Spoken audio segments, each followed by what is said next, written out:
The scent of jasmine and earth-damp moss hit me before I even saw the flower stall. Spring had come early to the city this year, turning the Saturday farmers' market into a riot of color that made my fingers itch for my sketchbook. I'd left it at home, a small apartment 3 subway stops from anything remotely resembling my old life, because today was supposed to be simple. Groceries, fresh air, normal things that normal people did. 6 months of normal. 6 months of pretending I hadn't fled from a marriage that had shattered every illusion I'd ever held about love. I paused at a vendor selling heirloom orchids, the kind I used to illustrate for botanical journals before my world imploded. My hand hovered over a pale lavender phalaenopsis, its petals veined with deeper purple like watercolor bleeding across wet paper. The owner, an elderly woman with soil under her fingernails, smiled at me with the warmth reserved for fellow plant lovers.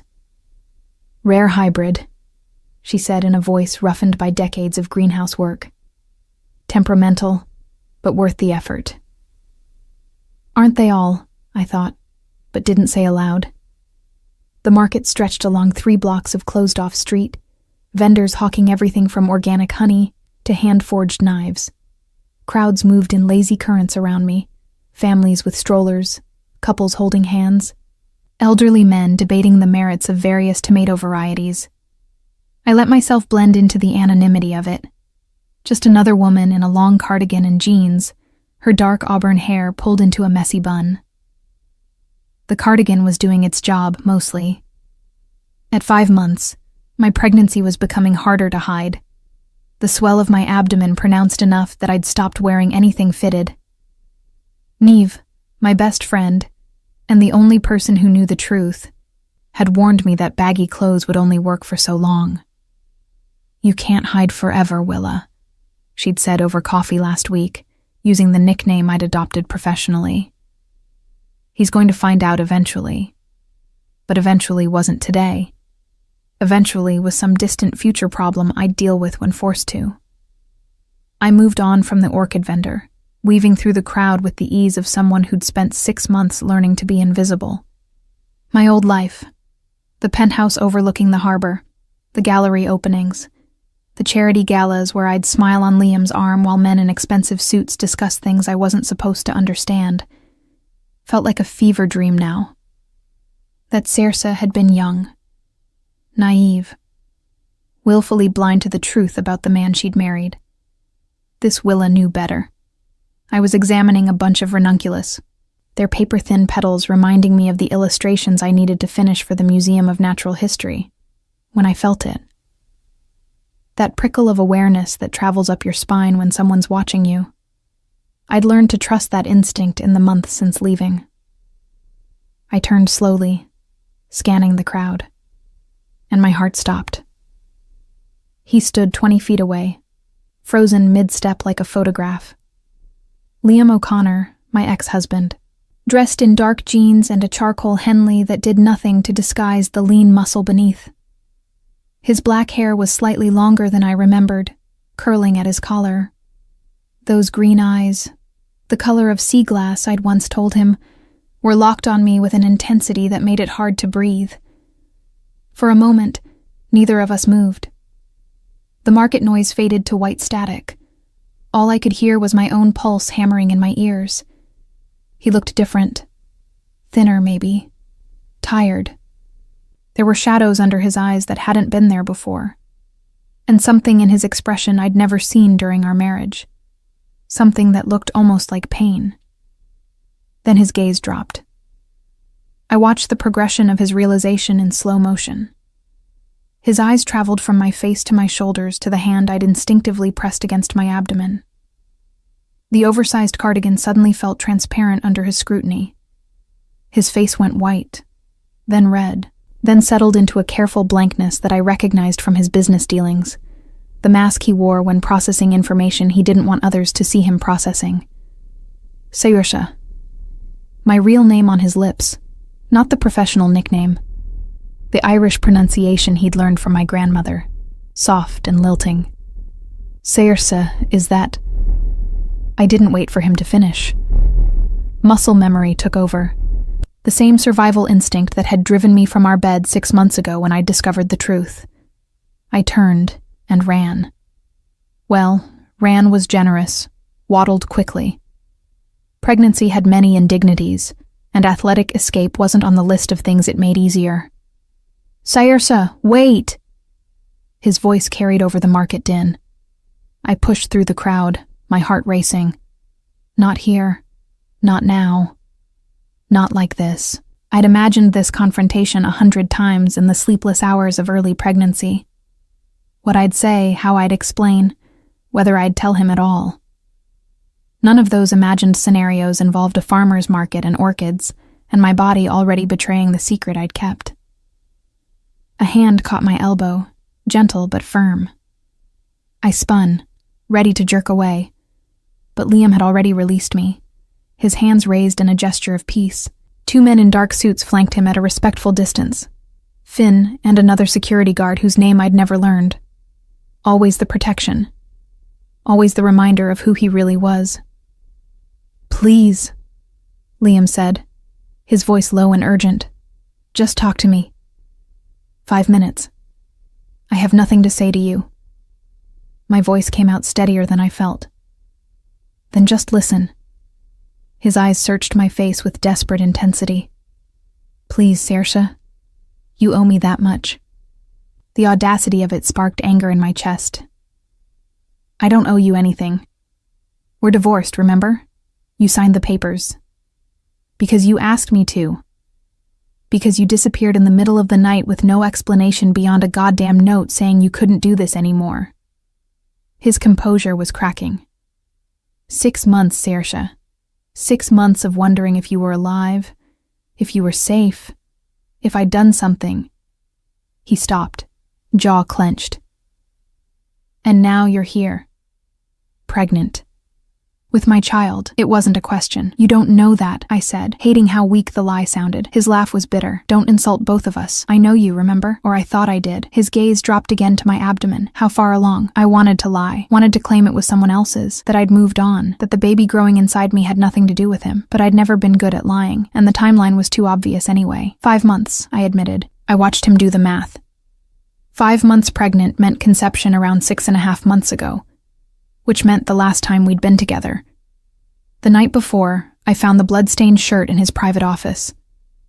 The night before, I'd overheard him on the phone discussing a problem that needed to be handled permanently. The night before, my entire world revealed itself to be built on sand and secrets. "My child," he said softly, something fierce and possessive flickering in his eyes. "Our child. No." The word came out sharper than intended. "My child. Mine. You gave up any rights when you lied to me about who you are, what you do." Pain flashed across his face, quickly masked. "I never lied to you." "Omission is lying, Liam. You let me believe you were a legitimate businessman. Import-export, you said. Boring corporate stuff you didn't want to burden me with." I laughed, the sound harsh. "Meanwhile, you were—" I couldn't finish, couldn't say the words aloud in this public space. "We're not having this conversation here," he said, glancing around at the curious onlookers who'd started to notice our confrontation. "My car is 2 blocks away. Come with me. We'll talk somewhere private." "I'm not going anywhere with you." "Saoirse, be reasonable." "Reasonable?" My voice rose despite my intention to stay calm. "You want me to be reasonable? I spent a year married to a man I didn't really know. I woke up every day wondering if the phone call that came in at midnight meant someone was dead. I smiled at charity events while men who'd killed people stood 3 feet away discussing wine pairings. Don't talk to me about reasonable." Liam's jaw tightened, but his voice remained controlled. "You're making a scene. I don't care." But I did. People were definitely watching now, and the last thing I needed was attention. I'd worked hard to disappear, to become invisible. One viral video of Liam O'Connor's mysterious ex-wife, pregnant and arguing with him at a farmer's market, would undo all of that. "Fine." He stepped back, giving me space. "Not here. Not now. But this conversation isn't over, Saoirse. That's my child you're carrying. You gave up. I gave up nothing. Steel entered his voice. You left. You chose to walk away. I would have given you anything, been anything you needed. But you didn't give me that chance. The unfairness of it stung. I couldn't stay in that life. I wouldn't. I know. Something in his expression softened. I know why you left. I've had 6 months to figure it out, to understand what you must have discovered. But Saoirse, if you think I'm going to let my child grow up without me, without my protection... He stopped, visibly reining himself in. We need to talk. Really talk. About the baby, about what happens next. There's nothing to discuss. I'm having this baby alone. I don't need your money or your protection or anything from you. You're living in a studio apartment in a neighborhood where 3 break-ins happened last month alone, he said quietly. You're working freelance for museums, barely making rent, and you're pregnant with my child, which means you're now a target for anyone who wants to hurt me. The bottom dropped out of my stomach. No one knows. No one knew until 5 minutes ago. But I found you by accident at a farmer's market, Saoirse. How long before someone else does?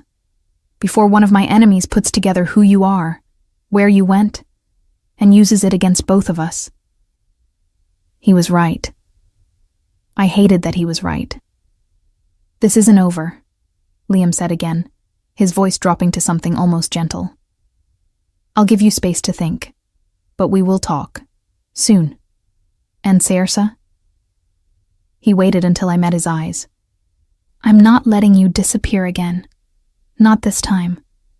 Not with my child. He turned and walked away, his security detail falling into step behind him. I stood frozen in the middle of the farmer's market, my hand pressed protectively over the swell of my abdomen, watching the father of my baby disappear into the crowd. And for the first time in 6 months, I wondered if running had been the right choice after all. I didn't sleep that night. Every creak of the building, every distant siren, every footstep in the hallway sent my heart racing. Liam knew where I lived, or at least he could find out within hours. The man had resources I'd only begun to understand during our marriage, connections that reached into every corner of the city. By dawn, I'd convinced myself I was being paranoid. Then I opened my apartment door to grab the Sunday paper and nearly tripped over the package sitting on my doormat. No shipping label, no return address, just my name written in familiar handwriting on cream-colored cardstock. Inside, I found prenatal vitamins, the expensive kind my doctor had recommended but I couldn't afford, a cashmere blanket in soft gray, and a card with a single sentence. Take care of yourself. Take care of our baby. L. My hands shook as I closed the door and locked both deadbolts. He'd been here, or sent someone here, to my home, the one place I'd felt safe since leaving. The phone rang 20 minutes later. Unknown number. Don't hang up, Liam's voice came through before I could. I'm not calling to pressure you. I just need to know you got the package safely. You had someone come to my apartment in the middle of the night? My voice was sharp with anger masking fear. No one came to your apartment, Saoirse. I left it myself. At 6 a.m., you were asleep. A pause. You still sleep with your window cracked, even in winter. And you kicked the covers off around 4 a.m. The intimate knowledge felt like a violation. You watched me sleep? I checked that you were safe, he corrected. There's a difference. Your building's security is a joke. The back entrance doesn't even lock properly. Anyone could walk in. So you did. Great. That makes it so much better. I left vitamins and a blanket, not a threat. You need to take better care of yourself. His voice softened. Are you eating enough? Getting enough rest? The first trimester can be... I'm in my second trimester, and I'm fine. I don't need you checking on me. Clearly you do, if you're living in a building where the locks don't work. Frustration crept into his tone. Saoirse, I meant what I said yesterday. You're in danger. Maybe not immediately, but eventually someone's going to notice you're back, notice you're pregnant, and do the math. When that happens, if that happens, I'll deal with it. Like you're dealing with it now, by pretending you can just blend into a normal life? He exhaled sharply. You were my wife for a year. People know who you are. The art world knows you. Anyone who wants to find you can find you. Then I'll disappear again. Change my name. Move to another city. With a newborn? While recovering from childbirth? Be realistic. I hated that every point he made was valid. Hated that 6 months of careful invisibility could unravel so quickly. Hated that the baby inside me, my baby, was now leverage in a world I'd fled from. What do you want, Liam? I asked tiredly. Why are you really calling? Silence stretched between us. When he finally spoke, his voice was careful, measured. I want you to come home, to the penthouse, where you'll be safe, where I can make sure nothing happens to you or the baby. That's not my home anymore. It's the safest place in the city. 24-hour security, private elevator, guards at every entrance. No one gets in without clearance. He paused. I'm not asking you to come back to me, Saoirse. I'm asking you to accept protection. For the baby's sake. And in exchange for this protection, what? I become your prisoner again? You were never my prisoner. Sharp now. You chose to leave. That was your choice. I'm giving you another choice. Come somewhere safe until the baby's born, or stay where you are and hope no one finds you. The ultimatum hung between us. I closed my eyes, one hand on my abdomen where the baby had started its morning gymnastics routine. I need time to think. You have until tomorrow. I'll call you at noon. The line went dead. I spent the rest of Sunday in a haze of indecision, sketching orchids for the museum commission, but unable to focus. My pencil kept wandering to the margins, drawing faces I didn't intend. Strong jawlines, green eyes, hands I remembered too well. Niamh showed up at 6 with Thai food and a bottle of sparkling cider. You look like hell, she announced, pushing past me into the apartment. Let me guess, he found you. How did you? Because you've been texting me in monosyllables all day, which you only do when you're spiraling. She set the food on my tiny kitchen counter. Talk. What happened? I told her everything. The farmer's market, the package, the phone call, Liam's offer of protection that felt more like a gilded cage. Nayev listened without interrupting, her expression growing more concerned as I spoke. When I finished, she was quiet for a long moment. He's not wrong, she finally said. About the danger, I mean.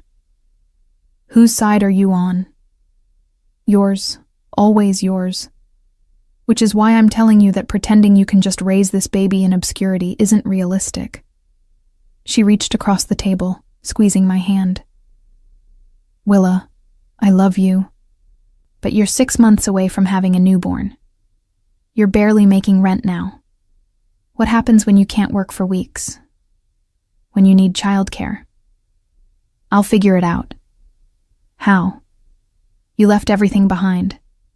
Your savings, your connections, your support system. You're living on freelance illustration jobs and pretending that's sustainable. Her voice gentled. I'm not saying go back to him. I'm saying consider that he's offering resources you're going to need. At what cost? That's what you need to find out. Talk to him. Not on the phone. In person. Lay out your terms. You're not some helpless girl anymore, Willa. You're a woman who left a powerful man and survived 6 months on your own. Walk in there knowing your worth. Her words stayed with me through a sleepless night. By the time Liam called at noon the next day, I'd made my decision. I'll meet with you. I said before he could speak. In person. Somewhere neutral. We discuss terms, and I decide if I can live with them. Agreed. There's a private dining room at Marcello's. Somewhere public, I interrupted. Where there are witnesses. A pause. The Botanical Gardens. Tomorrow at 2. The Orchid Conservatory. Despite everything, I smiled slightly. He remembered. We'd had one of our first real conversations there, debating the ethics of removing rare specimens from their natural habitats for conservation purposes. I'd argued for preservation in the wild. He'd argued for protecting them from human destruction by any means necessary. Neither of us had changed our minds by the end, but we'd laughed about it over dinner afterward. Fine, I agreed. Tomorrow at 2. The Kensington Botanical Gardens sprawled across 15 acres on the north edge of the city, a living museum of plant species from 6 continents. The Orchid Conservatory sat at its heart, a glass and steel structure housing over 300 varieties, maintained at precise temperature and humidity levels. I arrived 15 minutes early, wanting to scope out the space before Liam appeared. The conservatory was moderately busy, couples strolling hand in hand, photographers capturing close-ups of blooms, a school group clustered around their teacher as she explained pollination. Normal people doing normal things. I envied them. Liam arrived exactly at 2, dressed in dark slacks and a button-down shirt with the sleeves rolled to his forearms. Finn followed at a discreet distance, positioning himself near the entrance.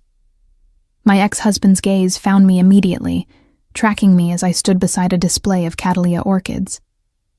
You came, he said quietly, stopping a respectful 3 feet away. I said I would. I kept my voice neutral. Let's walk. We moved through the conservatory slowly, the air heavy with moisture and the sweet scent of hundreds of blooms. For several minutes, neither of us spoke. I studied the plants rather than look at him. Phalaenopsis, Dendrobium, rare Pifia petalum with their distinctive pouched lips. You've been eating better, Liam observed. You look healthier than yesterday. The vitamins you sent, they're helping. An olive branch. Thank you. He nodded, something easing in his shoulders. How are you feeling? Any complications? None. The baby's healthy. Active, actually. Kicks constantly. May I? His hand hovered near my abdomen, seeking permission.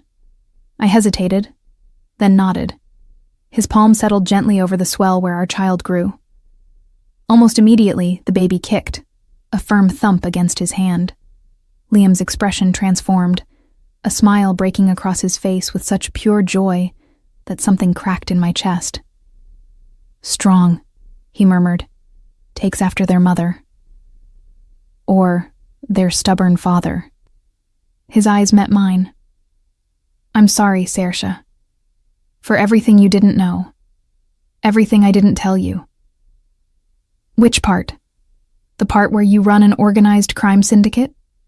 Or the part where you let me believe we had a normal marriage? All of it. He withdrew his hand. I thought I was protecting you by keeping you separate from the business. I thought if you didn't know the details, you'd be safe, untouchable.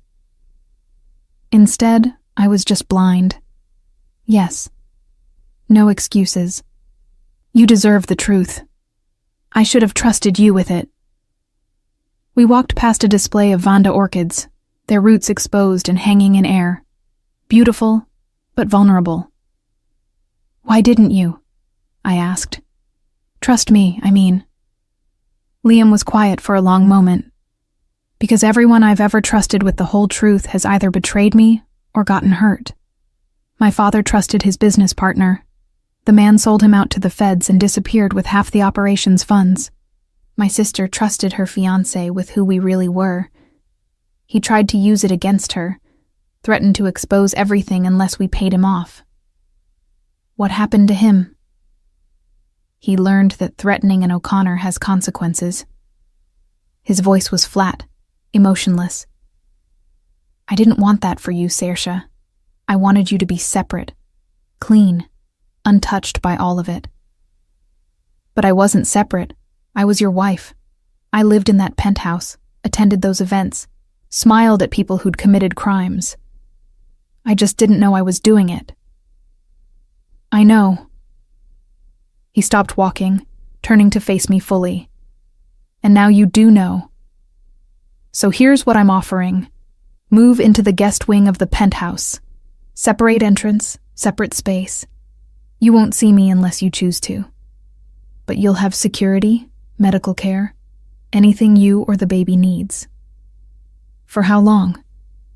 Until the baby's born. After that, we discuss custody arrangements like civilized divorced people. I studied his face, looking for the deception. And you'll stay away? No trying to rekindle things? Something flickered in his eyes. Pain, maybe, or resignation. If that's what you want. It is. Then yes, I'll stay away. He pulled a key card from his pocket. This is for the private elevator to the guest wing. Finn will show you the apartment tomorrow if you agree. Everything's already set up. Bedroom, studio space for your work, nursery. You won't want for anything. Except freedom. You'll have freedom. You can come and go as you please. Work on your commissions. Visit friends. Live your life. The only requirement is that security knows where you are at all times, and you don't take unnecessary risks. Define unnecessary. A ghost of a smile. No solo midnight walks in dangerous neighborhoods. No meeting strangers from the internet. Common sense precautions. I turned the key card over in my hands, feeling its weight. This was the choice then. Continue struggling in a studio apartment, always looking over my shoulder, or accept the protection of a man I'd fled from. For my pride, or for my baby. The baby kicked again, as if voting. I have conditions, I said finally. Name them. I finish my current museum commission. I maintain my professional relationships and identity as Willa Brennan, not Saoirse O'Connor. And if at any point I feel uncomfortable or unsafe, I can leave. No arguments, no following, no surveillance. Liam's jaw tightened, but he nodded. Agreed. With one addition, if you're leaving for any reason other than feeling unsafe from me or my people, you tell me where you're going, just so I know you're not in danger. It was reasonable. More reasonable than I'd expected. Fine, I agreed. When do I move in? Whenever you're ready. Tomorrow? This weekend? Tomorrow, I decided. I'll pack tonight. Relief washed over his features. Thank you, Saoirse, for trusting me this much. I'm not trusting you, Liam. I'm accepting help for our baby. There's a difference. I know. He stepped back, giving me space. But it's a start. As I walked out of the conservatory, the keycard burning a hole in my pocket, I wondered if I'd just made the best decision of my life or the worst. Time would tell which. The guest wing of Liam's penthouse was nothing like I remembered from our marriage. Then, the space had been bare. A single guest bedroom used maybe twice in 12 months. Sterile and unwelcoming. Now, it had been transformed into something that felt designed specifically for me. The main living area had floor-to-ceiling windows facing east, flooding the space with morning light. My easel stood near the window, positioned exactly where I'd want it for natural illumination. The shelves were stocked with my preferred watercolor paper, pencils still in their packaging, reference books on botanical illustration I'd mentioned wanting, but never purchased. The nursery's through here, Finn said, gesturing to a door off the bedroom. His tone was carefully neutral, professional. We'd never been friendly during my marriage. He'd been Liam's man, and I'd been the wife who asked too many questions. The nursery took my breath away. Soft sage walls, white furniture with clean lines, a rocking chair positioned beside windows overlooking the city. A mobile of hand-painted flowers hung above the crib. Orchids, I realized. Each one meticulously accurate to species. He hired a botanical artist, Finn said quietly. Sent her photos of flowers from your portfolio. Wanted them perfect. I ran my fingers over the mobile, watching the delicate blooms spin. When did he do all this? Started 2 days after you left. Worked on it for months. Finn's expression remained neutral. Hoped you'd come back. When you didn't, he kept it anyway. Said maybe someday you'd at least visit, and he wanted you to feel welcome. The implication settled over me like a weight. Liam had been preparing for my return, or for the possibility of it, for 6 months. Long before he knew about the baby. Where is he?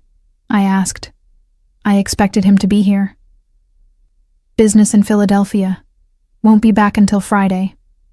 Finn handed me a folder. Schedule of the building's security protocols. List of approved vendors who can access the guest wing. Direct numbers for the medical team. Dr. Maeve Chen is your new OB, best in the city. First appointment scheduled for tomorrow if you're comfortable with that. I flipped through the folder, impressed despite myself by the thoroughness. Every detail anticipated, every need addressed. And Liam?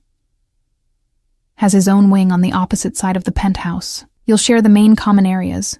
Kitchen, library, gym, but only if you choose to. There's a kitchenette here too. Finn paused. He meant what he said about giving you space. After Finn left, I stood in the center of my new living room, taking it all in. The carved bookshelf held my favorites: field guides to Irish wildflowers, botanical illustration techniques, novels I'd mentioned loving once in passing. The throw pillows on the couch were the exact shade of dusty rose I preferred. It felt like coming home. Which terrified me, because this wasn't home. Couldn't be home. This was a temporary arrangement, protection, until the baby arrived. I repeated that to myself as I unpacked my meager belongings. Clothes that barely filled a quarter of the walk-in closet, art supplies that looked shabby next to the pristine materials Liam had provided, the few books I'd taken when I fled. My phone buzzed. A text from an unknown number. Finn says you're settling in. Take whatever time you need. Kitchen is fully stocked. L. I stared at the message, fingers hovering over the keyboard. Finally typed, "Thank you for the space. The nursery is beautiful." 3 dots appeared, then disappeared, then reappeared. Finally, it's for our baby. Seemed important to get it right. I set the phone down without responding, unsure what to say. The Liam I'd known during our marriage had been generous but distant about such details. Happy to provide anything I wanted, but rarely involved in the selection. This attention to specifics, this care, felt different. Dr. Maeve Chen turned out to be a tiny woman with sharp eyes and a no-nonsense manner that I immediately appreciated. She examined me thoroughly in her private office downtown, Finn waiting discreetly in the lobby. "Everything looks good," she pronounced, reviewing the ultrasound images. "Baby's measuring right on track. Do you want to know the sex?" I hesitated. "Not yet. Maybe later."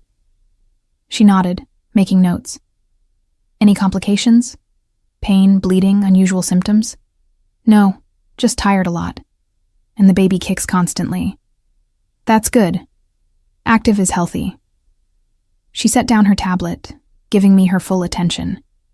"Liam mentioned you've been under some stress. Anything I should know about? Anxiety, depression, concerns about the pregnancy?" "I'm fine," I said automatically. "Saoirse." Her use of my real name was gentle but firm. "I know your medical history. I know you left 6 months ago. I know coming back, even temporarily, can't be easy. My job is your health and the baby's health. That includes mental health. So I'm asking again, how are you really doing?" The genuine concern in her voice cracked something open. "I'm terrified," I admitted. "Of what happens after the baby's born, of whether I made the right choice coming back, of whether I can do this alone if I leave again. Those are reasonable fears. Have you considered therapy? I shook my head. I'd like to refer you to someone. Specializes in high-risk situations, works with women in complicated circumstances. No pressure, but the offer's there. She handed me a card. And Saoirse? For what it's worth, Liam's been calling me weekly for the past 2 months, asking about pregnancy complications, what symptoms to watch for, how to support someone carrying a child. He's been educating himself.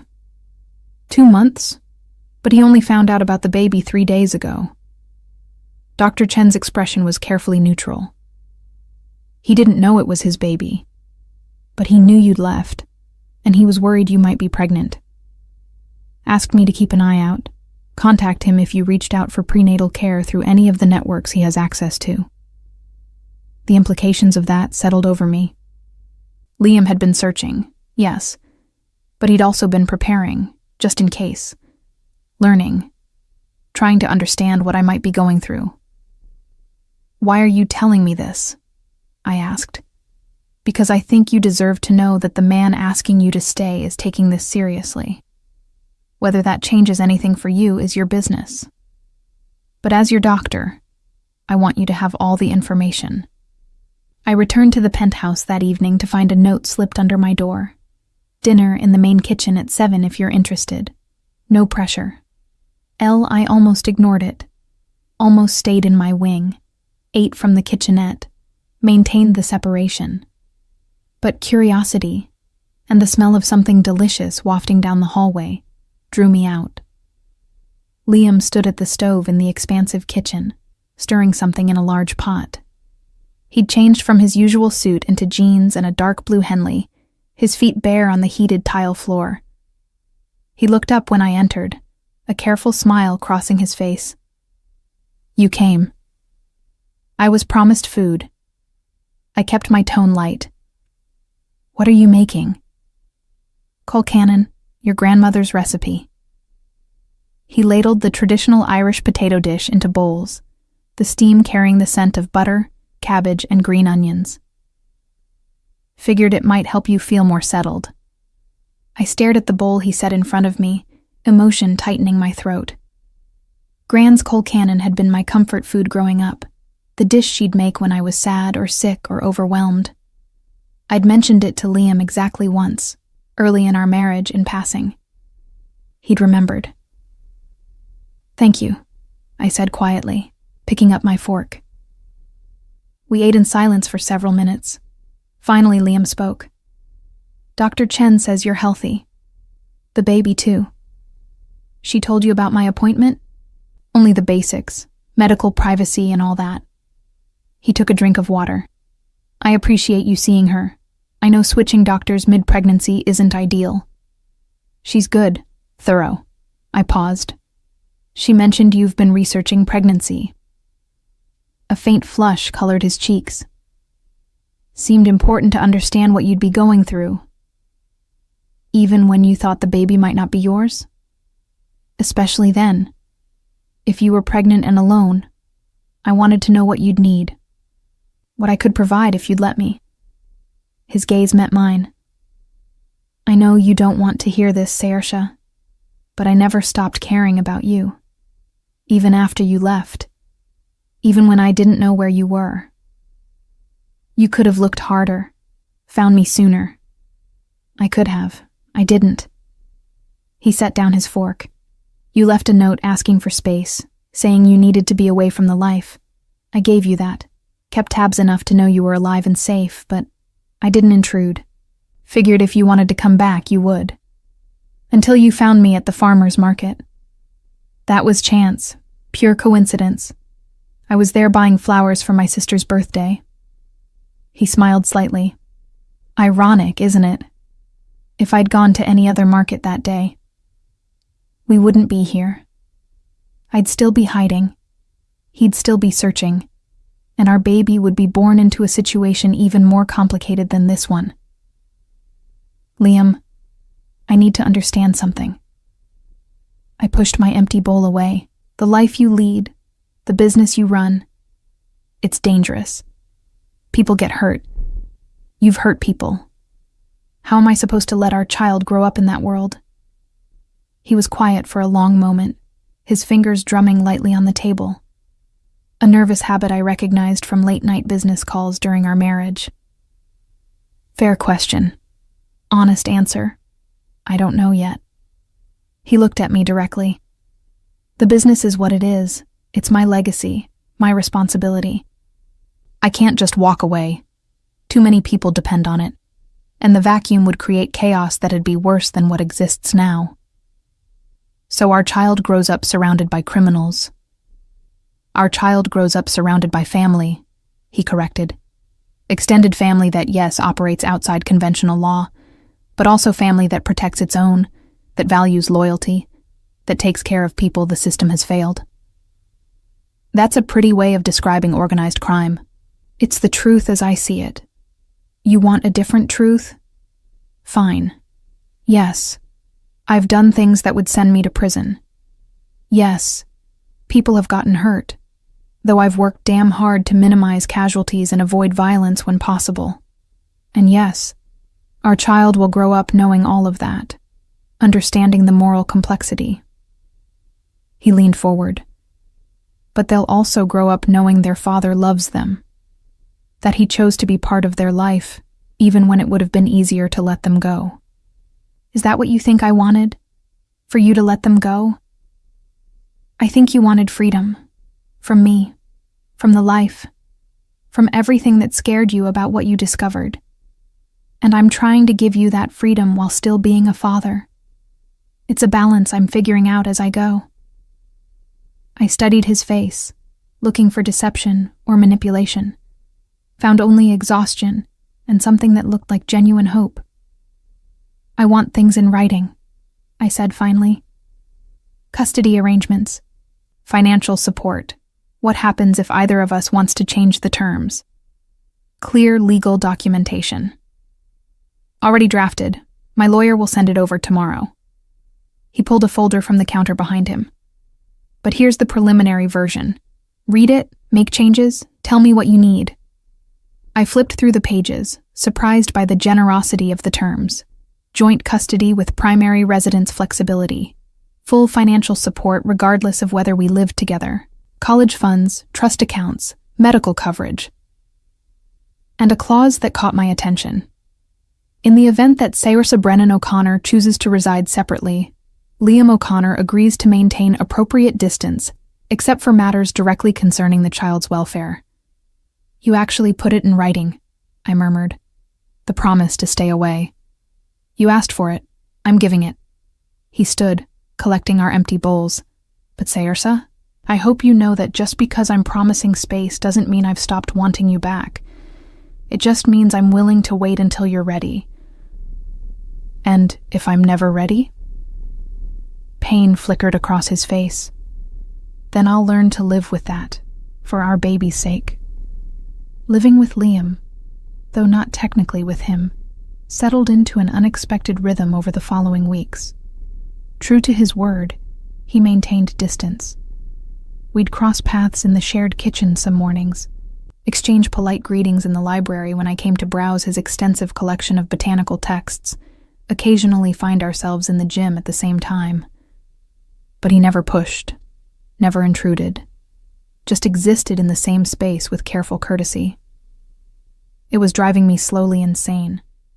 Not because I wanted him to push, I told myself firmly, but because the version of Liam I'd fled from had been controlling, secretive, always managing situations to his advantage. This Liam, the one who made colcannon from my grandmother's recipe and left books about pregnancy on the shared coffee table with relevant chapters bookmarked, was harder to categorize, harder to keep walled out of my heart. You're 6 months along now, Neve observed during one of her visits to the penthouse. She'd been surprisingly supportive of my choice to move in, though her eyes had widened at the sheer luxury of the space. How are you feeling? Like I'm carrying a gymnast, I rubbed the spot where tiny feet kept jabbing my ribs. And confused. About? Everything. Liam. This arrangement. Whether I'm making the right choice. I gestured vaguely at the nursery. He's been perfect, Neve. Too perfect. It's unnerving. Maybe he's just trying to be what you need. Or he's playing a long game, waiting for me to let my guard down. Neve gave me a look. Or you're looking for reasons to keep him at arm's length because you're terrified of getting hurt again. Before I could respond, a knock interrupted us. Liam stood in the doorway, dressed for business in a charcoal suit, looking apologetic. Sorry to interrupt. Neve, good to see you. He nodded politely at my friend, then turned to me. Saoirse, there's a situation I need to discuss with you. When you have a moment. The word situation in Liam's vocabulary rarely meant anything good. Neve picked up on the tension immediately. I should head out anyway, she said, gathering her bag. Call me later? After she left, Liam gestured for me to sit. He remained standing, a sure sign that whatever he had to say made him uncomfortable. What kind of situation? I asked, keeping my voice calm despite the anxiety rising in my chest. The kind I hoped to avoid but knew was inevitable. He pulled out his phone, showing me a photo. This was taken yesterday outside the Botanical Gardens. The photographer works for Declan Murphy. The photo showed me clearly, standing beside the orchid conservatory, one hand on my very pregnant belly, my face in profile. There was no mistaking my condition or identity. Murphy, I repeated, the name familiar from overheard conversations during my marriage. Your rival. More than rival. Enemy. Liam's jaw tightened. He's been trying to take over territory on the South Docks for 2 years. We've managed to keep things cold, but this... He gestured to the photo. This changes the equation. Because now he knows you have a weakness. Because now he knows I have something irreplaceable that he could hurt to hurt me. Liam sat down across from me, his expression serious. Saoirse, I need to increase your security. Finn will be with you whenever you leave the building, plus at least one additional guard.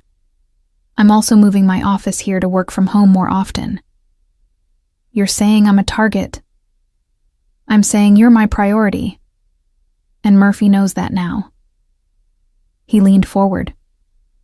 I've spent the past 6 months keeping you invisible. That's over. So we adapt. The clinical assessment of my value as leverage should have angered me. Instead, I felt a strange calm settle over me. The kind that comes when the worst thing you feared finally arrives. What would he do? If he got to me? Nothing good. Murphy's not subtle. He'd use you to force my hand on the docks deal, probably demand I step back from 3 other territories as well. Or... He stopped, jaw working. Or he'd hurt you to prove he could, to establish dominance. Liam's voice went flat, emotionless in the way I'd learned meant he was barely controlling rage. That's not happening. I'll burn every bridge, call in every favor, start a war if necessary. But he won't touch you. You can't start a war over me. Watch me. Steel in his eyes. You and that baby are my line in the sand, Saoirse. Murphy can have the docks, the territories, everything else. But you're off limits. I stared at him, processing the casual way he'd just offered to dismantle pieces of his empire. You're serious. Completely. I've already sent word through intermediaries. You're protected. Anyone who comes near you answers to me personally. He pulled out another photo. This one showing a man in his 50s with silver hair and cold eyes. That's Murphy. You need to recognize him. Avoid him if you ever see him in public. Liam, this is insane. You're talking about restructuring your entire operation because you matter more. Simple. Absolute. The business exists to provide for family, to protect people I care about. What's the point of any of it if I can't keep you safe? The declaration hung between us. I wanted to argue, to tell him he was being irrational, that I wasn't worth this disruption. But the look in his eyes stopped me. Fierce protectiveness mixed with something softer. something that looked like the man I'd fallen in love with before I knew what he really was. "I need air," I said, standing abruptly. "A walk. Somewhere that isn't this penthouse. I'll come with you. Liam, non-negotiable. Either I come, or you take Finn plus 2 additional guards. Your choice." His tone left no room for argument. We compromised. Liam and Finn accompanied me to the rooftop garden, a private space accessible only to residents of the penthouse floor. Finn positioned himself near the elevator, while Liam and I walked among the planters of herbs and flowering shrubs. "You redesigned this," I observed, noting the additions since I'd last been here. "These weren't here before." "Added them 3 months ago. Thought maybe if the space was more appealing, you might use it when you came back." He stopped beside a planter of Irish wildflowers, primrose, bluebells, foxglove. "Imported the seeds from County Kerry, my grandmother's county. I remembered you talking about visiting as a child, how she'd walk you through the meadows, teaching you flower names in Irish." He touched a bluebell gently. "Coin licora." The Irish name, perfectly pronounced, caught me off guard. "You learned Irish?" Enough to name the flowers seemed important. He straightened, looking out over the city sprawled below us. "I've made a lot of mistakes, Saoirse. With you, with how I handled our marriage. Keeping you separate from the truth was supposed to protect you. Instead, it just meant you couldn't trust me when you needed to most. So this..." I gestured at the flowers, the security measures, the careful distance he'd maintained. "This is you trying to do better? This is me trying to be worthy of a second chance I might never get." His voice was quiet. "I know you don't love me anymore. I know you might never trust me again. But I need you to know that I'm done lying by omission. Ask me anything about the business, about what I do, and I'll tell you the truth." It was an opening I'd wanted for months, a chance to understand the man I'd married. "The night before I left," I said carefully, "I overheard you on the phone. You said someone needed to be handled permanently." "What did that mean?" Liam didn't flinch from the question. Declan Murphy's nephew had assaulted 3 women who worked at one of my legitimate clubs. The police wouldn't touch it. His family's connected. Victims too scared to testify. So I handled it. Handled it how? Made sure he understood that behavior has consequences. Broke his hand so he'd think twice before putting them on another woman without consent. Then sent him to his uncle with a message that my people are protected, and next time would be worse. He met my gaze steadily. "Is that what you wanted to hear? That I'm capable of violence when someone I'm responsible for is hurt?" I wanted honesty. My voice was steady despite the churning in my stomach. "And yes, it bothers me that you broke someone's hands, but it bothers me more that you thought I couldn't handle knowing about it. I thought you'd leave if you knew. I left anyway, because I found out in the worst way possible. By accident, through fear, with no context." I moved closer to him. "Liam, I'm not naive enough to think you're a good man by conventional standards, but I need to know you're a man who has lines he won't cross, who chooses violence only when other options are exhausted." "I have lines," he said. "I don't hurt kids. I don't hurt innocents. I don't tolerate sexual assault or domestic violence in any operation under my control. And I don't deal in human trafficking, drugs that target kids, or anything that exploits the vulnerable." He paused. "Everything else is negotiable depending on circumstances." That's not exactly reassuring. It's the truth, which is what you asked for. He stepped closer, close enough that I could see the exhaustion in his eyes, the tension he carried. "I'm not going to pretend to be something I'm not, Saoirse. I run an organization that operates outside the law. Sometimes that requires violence, but I'm not cruel for cruelty's sake, and I don't take pleasure in causing pain." I studied his face, looking for the monster I'd convinced myself I'd married. Found instead a tired man carrying the weight of impossible choices. "The baby kicked," I said abruptly. "Want to feel?" Surprise flickered across his features, followed by something like hope. "You're sure?" I took his hand, placing it where our child had been performing acrobatics all morning. Almost immediately, a firm kick landed against his palm. Liam's sharp intake of breath was audible. "Strong," he murmured, the same word he'd used before. His hand remained gentle, reverent. "God, Saoirse. We made this life." "I know." My hand covered his, both of us connected to the child we'd created. "And I'm terrified of what kind of world we're bringing them into." "Me too." The admission was quiet. "But I promise you, this baby will be protected, loved, given every opportunity to choose their own path, even if it's not the one I'd choose for them." His eyes met mine. "And you'll be protected too, whether you choose to stay after they're born or not." The moment stretched between us, charged with possibility. Then the baby kicked again, harder, and we both laughed at the enthusiasm. "Definitely takes after you," Liam said, smiling, stubborn and determined. "Or after their father, who never learned when to quit.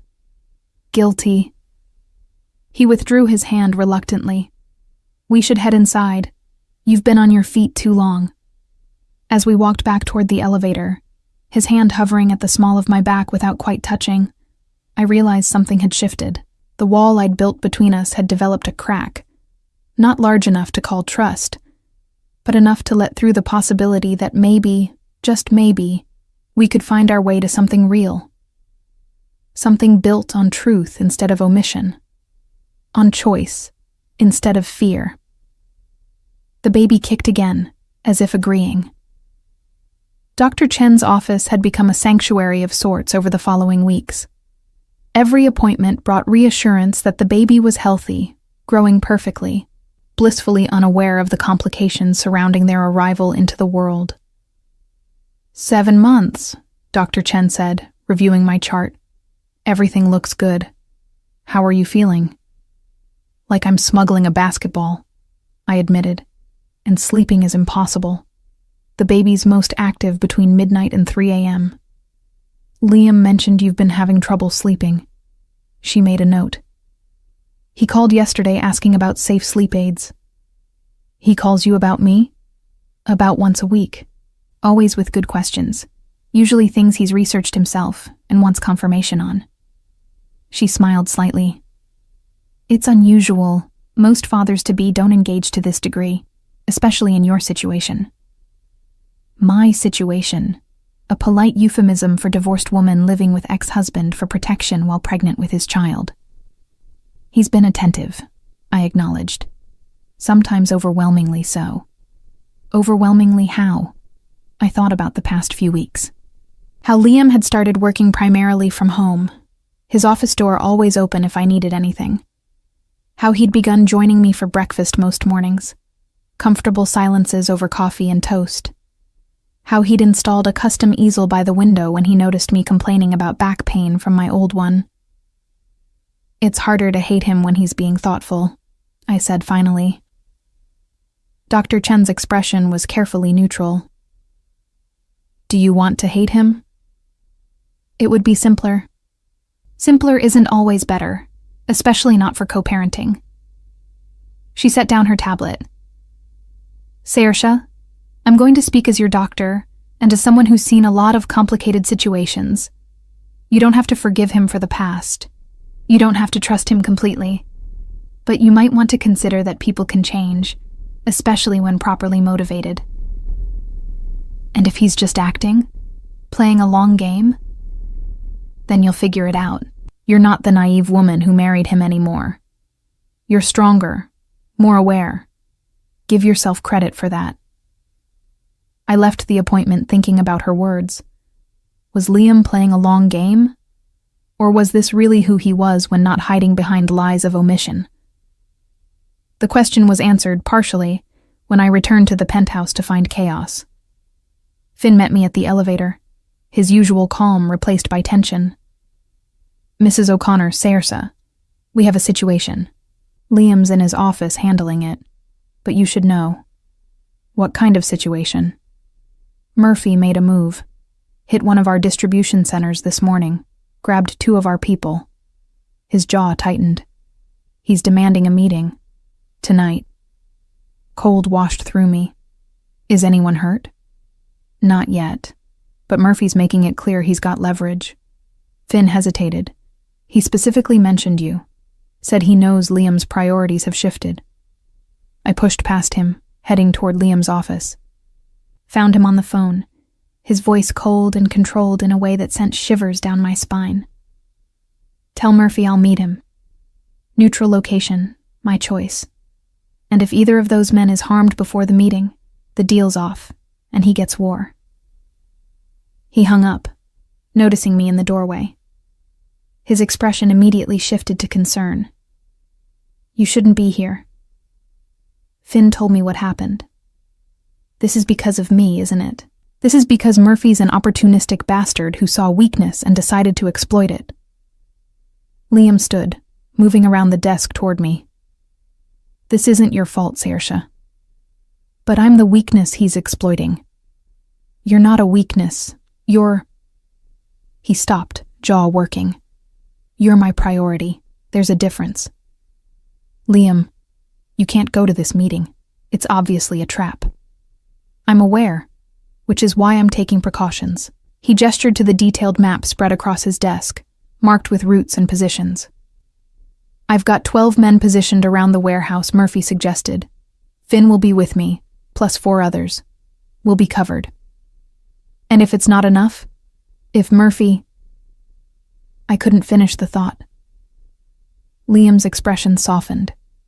He reached out, stopping just short of touching me. "May I?" I nodded, and his hand settled on my shoulder, warm and grounding. "I've been doing this for 15 years, he said quietly. "I've survived worse than Declan Murphy. I'll survive this." "You don't know that." "No," he admitted. "But I know I'm not leaving you and that baby alone. Which means I'm coming back from this meeting, and Murphy's going to understand that you're untouchable." The certainty in his voice should have been reassuring. Instead, it terrified me. The casual way he discussed walking into danger, the assumption that Will alone could protect him. "Let me come with you," I said impulsively. "Absolutely not. Murphy wants leverage over you. If I'm there, it takes away his power. He can't threaten me if I'm right there, in public, where anything he does would be witnessed. Saoirse, you're 7 months pregnant. You're not going anywhere near Declan Murphy." Steel in his voice. "That's not negotiable. Neither is you walking into a trap alone." We stared at each other, deadlocked. Finally, Liam sighed. "I'm not alone. I have good people watching my back. And I have something Murphy doesn't. A reason to be careful, to think 3 steps ahead." His hand moved from my shoulder to cup my face gently. "You and this baby are my reason to come home safe. Trust me to do that." "I don't want to lose you," I whispered, the admission slipping out before I could stop it. Something fierce and tender crossed his face. "You won't. I promise." He left an hour later, dressed in dark clothes that helped him blend into shadows. I watched from the window as his car pulled away. Finn in the passenger seat, 2 additional SUVs following. The next 4 hours were torture. I tried to work on my illustration commission, but my hands shook too badly to hold a pencil steady. Tried to read, but couldn't focus on the words. Finally gave up and just paced. One hand on my swollen belly, the other clenching and unclenching rhythmically. Neve arrived around 9, summoned by a text I'd sent in desperation. "Still no word?" she asked, finding me wearing a path in the living room carpet. I shook my head. Finn's phone goes straight to voicemail. I can't reach anyone. Then no news is good news. If something had gone wrong, you'd know by now. Or everyone's dead and no one's left to tell me. Willa. She used my chosen name, the one I'd adopted when I fled. You need to calm down. This stress isn't good for the baby. As if on cue, the baby kicked hard enough to make me wince. I rubbed the spot, murmuring apologies. I can't lose him, I said quietly. I thought I could. Thought I'd moved on, that living without him was what I wanted. But sitting here, waiting, not knowing, my voice cracked. I love him, Niev. I never stopped. I just got better at lying to myself about it. She pulled me into a hug, careful of my belly. Then when he gets back, tell him that. What if he doesn't come back? He will. Men like Liam O'Connor don't go down easy. The sound of the elevator arriving sent my heart into my throat. I pulled away from Niamh, moving as quickly as my pregnant body allowed toward the foyer. Liam emerged looking tired but whole. A bruise was forming on his jaw, and his knuckles were scraped, but he was walking under his own power, Finn steady beside him. You're alive, I breathed, relief making me dizzy. Promised I would be. His eyes found mine, softening. Then he noticed my tear-stained face, the way I was shaking. Hey, I'm okay. We're all okay.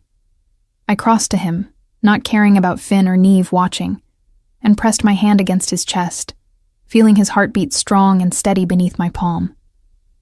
You're hurt. Bruised ego mostly. Murphy got one good hit in before we explained the new terms of our arrangement.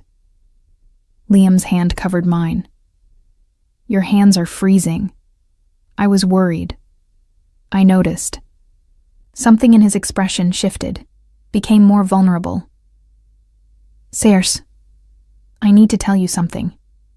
What happened tonight, what Murphy said, he knows how much you matter to me. He's figured out that you're not just the mother of my child. You're more than that. What did you tell him? The truth. That if he or anyone else touches you, there won't be negotiations or meetings. There will just be consequences. His thumb stroked across my knuckles. And that I'm restructuring my operations. Stepping back from the violent side of things. Focusing on the legitimate businesses. I stared at him. You're leaving the organization. Not leaving, changing my role.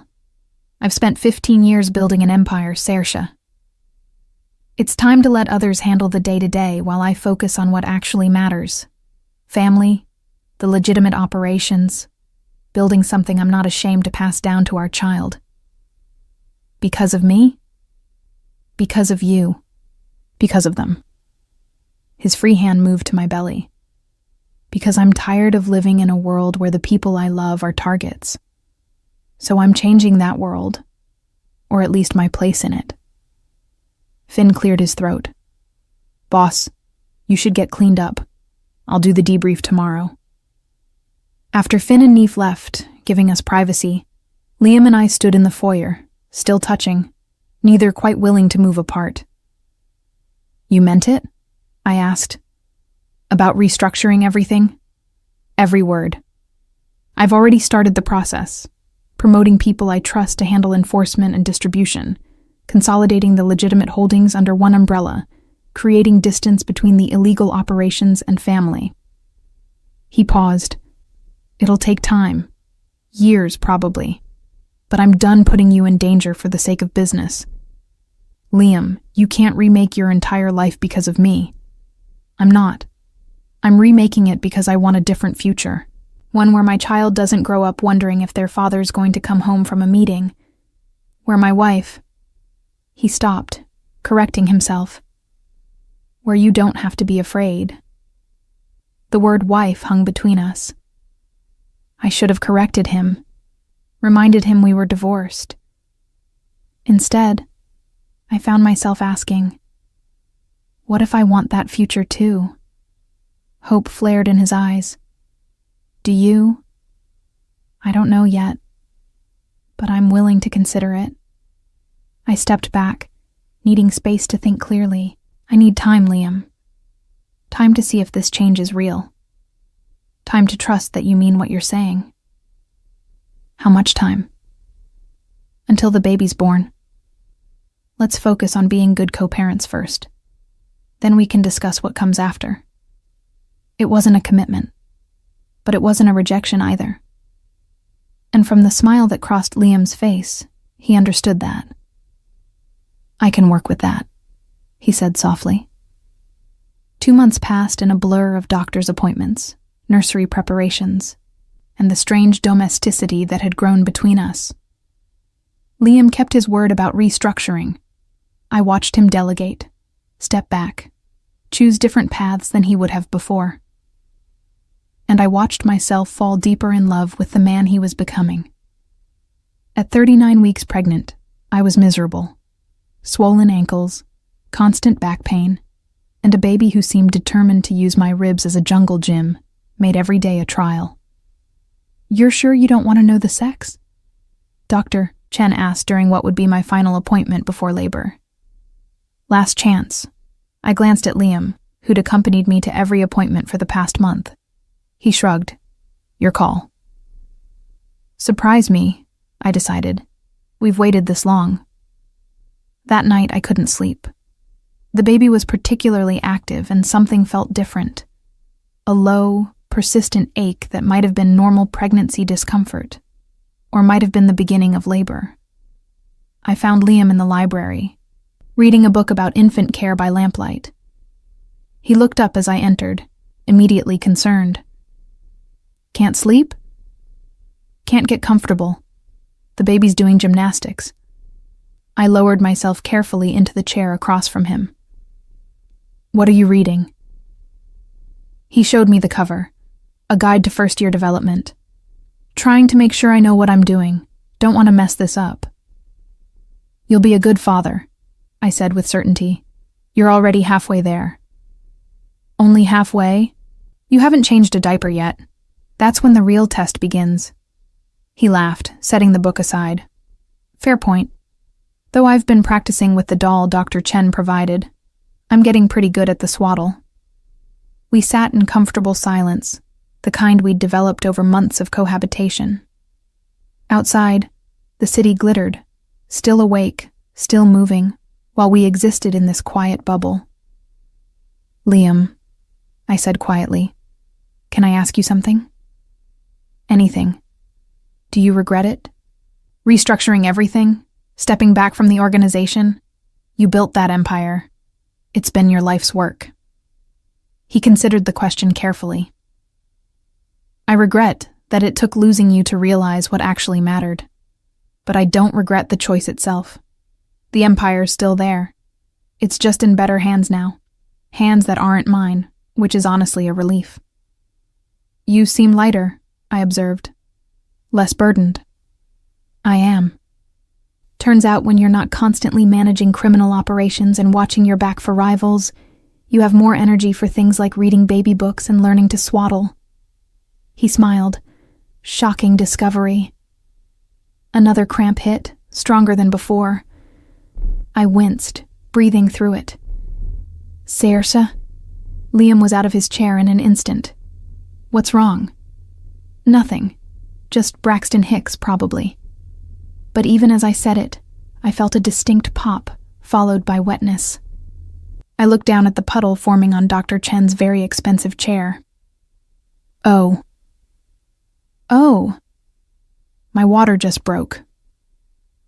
For a man who'd spent 15 years handling crisis situations with ice-cold calm, Liam's reaction was almost comical.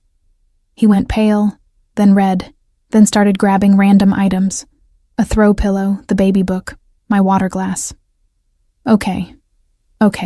We prepared for this. Hospital bag is by the door. Car is in the garage. Finn's on call. He was talking more to himself than to me. Dr. Chen's number is programmed. We have a plan. Liam. I waited until he looked at me. Breathe. He took a deep breath, visibly centering himself. Right. Breathing. How are you so calm? Because one of us has to be, and apparently it's not going to be the former crime lord. I stood carefully, feeling another contraction build. We should probably go now, though. The drive to the hospital was surreal. Liam kept one hand on the wheel, the other holding mine, while Finn drove at a pace that was technically legal, but only just.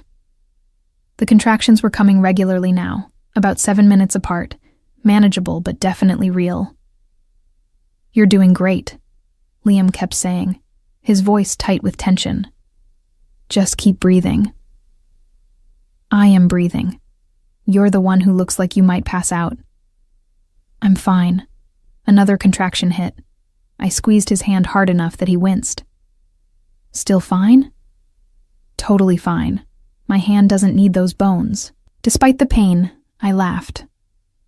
Dr. Chen met us at the hospital's private entrance, her expression calm and professional. Right on time.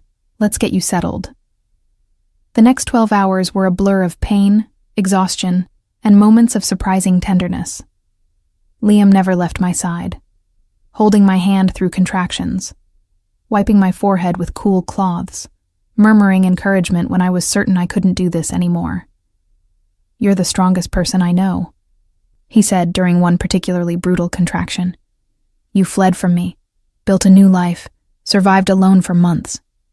This is nothing. This is not nothing, I gasped. This is terrible. Why did I agree to this?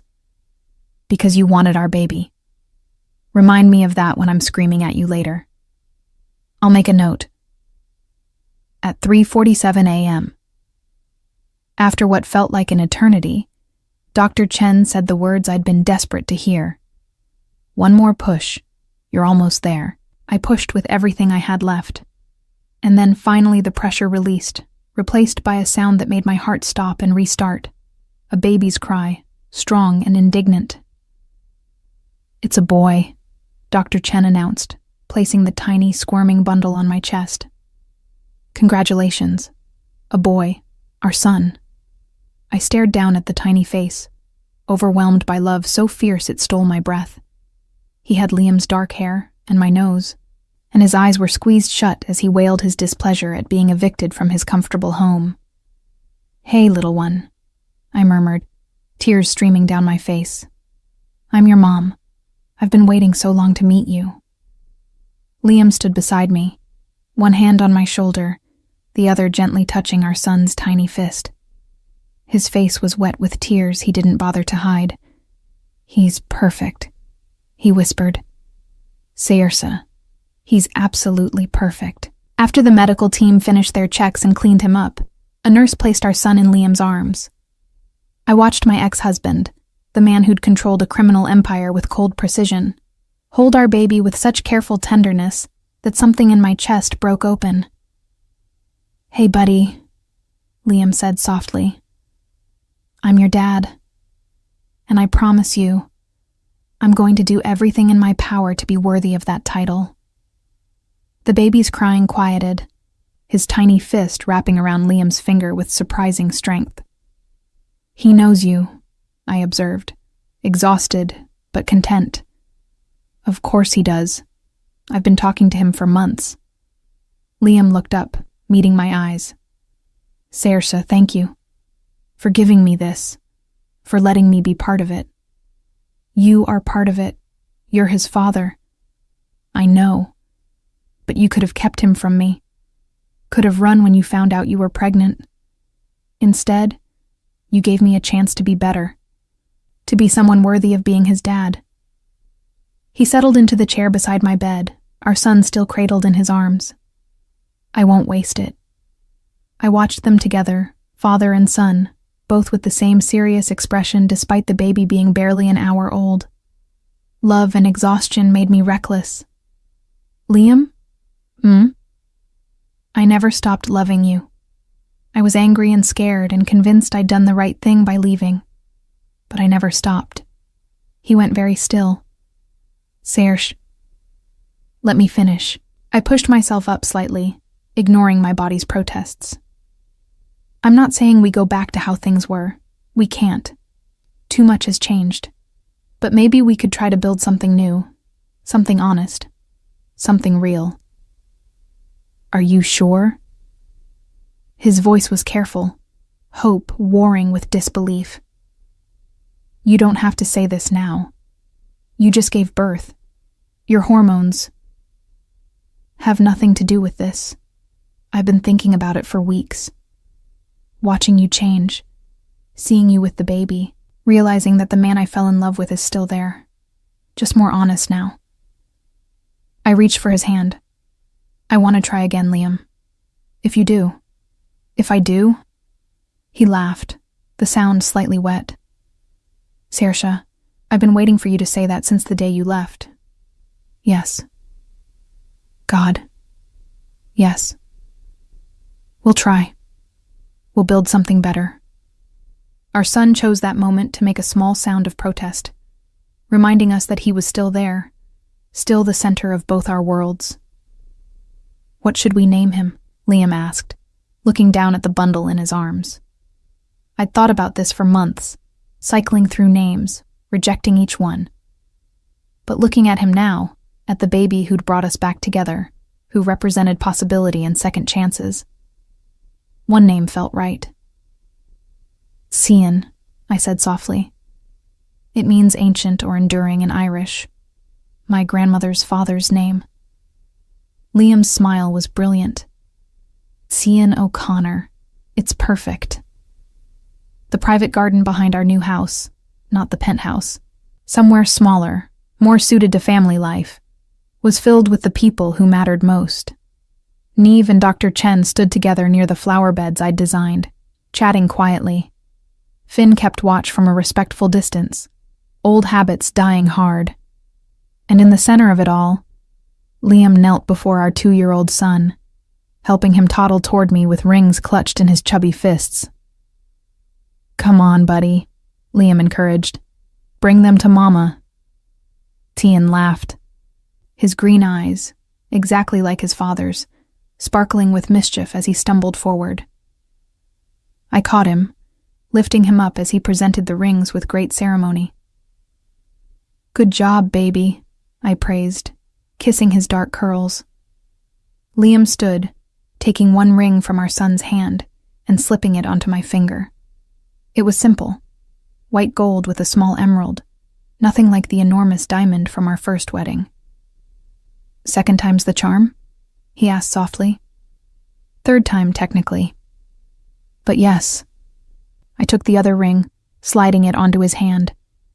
This time we're doing it right. No secrets, no lies, just us and the family we've built. He kissed me then, soft and sweet, while Cian clapped and Neve snapped photos. We'd renewed our vows in front of the people who knew the whole truth. The good, the bad, and the complicated. We'd chosen each other again, not out of fear or obligation, but because we'd learned what love really meant. It meant changing. It meant honesty. It meant building something real from the broken pieces of what came before. As Liam lifted Cian onto his shoulders, and we walked back toward the house, the three of us together, I knew we'd made it. Not to a perfect ending. Those didn't exist in real life. But to a real beginning. One built on truth, tested by time, and strong enough to last. Our son giggled, pulling at Liam's hair with sticky fingers. Liam pretended to grumble but couldn't hide his smile. And I thought about the scared woman who'd run from a farmer's market 6 months pregnant, certain she'd never trust again. Who'd learned instead that sometimes the bravest thing you can do is stay. To fight for something worth saving. To choose love, even when it's complicated. Especially when it's complicated.